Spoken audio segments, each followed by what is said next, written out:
বড়া পিঠা আমরা কম বেশি সকলেই তৈরি করতে পারি, কিন্তু আমার মায়ের হাতের বড়া পিঠা জাস্ট ওয়াও। হ্যালো এভরিওয়ান, আসসালামু আলাইকুম। আজকে আমি তৈরি করব বড়া পিঠা, আর সেটাই আমি আপনাদের সাথে শেয়ার করব। বড়া পিঠার সমস্ত জোগাড় যন্ত্র করতে আমার মা আমাকে সাহায্য করেছে। আমার মা আমাকে শিখিয়ে দিচ্ছিল কিভাবে একটা পারফেক্ট গোলা তৈরি করে একটা পারফেক্ট পিঠা তৈরি করতে হয়। আজকের পিঠাগুলো আমি তৈরি করেছি খেজুরের গুড় দিয়ে। তারপর আমরা চলে গেলাম ভাজতে। পিঠা তেলের ভিতরে দেওয়ার সাথে সাথে একদম ফুলে ডবল হয়ে গিয়েছে এবং প্রত্যেকটা পিঠাই এভাবে ফুলে ফুলকো ফুলকো হয়েছে। আমি এপিঠ ওপিঠ উল্টে পাল্টে ভেজে তারপরে তুলে নেব। দেখিয়ে দিলাম আরও একটি পিঠা ভেজে। আর আমার মাই এই প্রসেসগুলো আজকে আমাকে শিখিয়ে দিয়েছিল।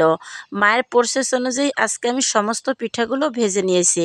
তো মায়ের শেখানো পদ্ধতি অনুযায়ী আমার পিঠাগুলো কেমন হয়েছে অবশ্যই কমেন্ট করে জানাবেন, আর দোয়া করবেন আমার মায়ের জন্য। আমি পিঠাগুলো কোনো রেডি গুঁড়ি দিয়ে তৈরি করিনি, পাটা পোতা চাল বেটে তারপরে আমি পিঠাগুলো তৈরি করে নিয়েছি।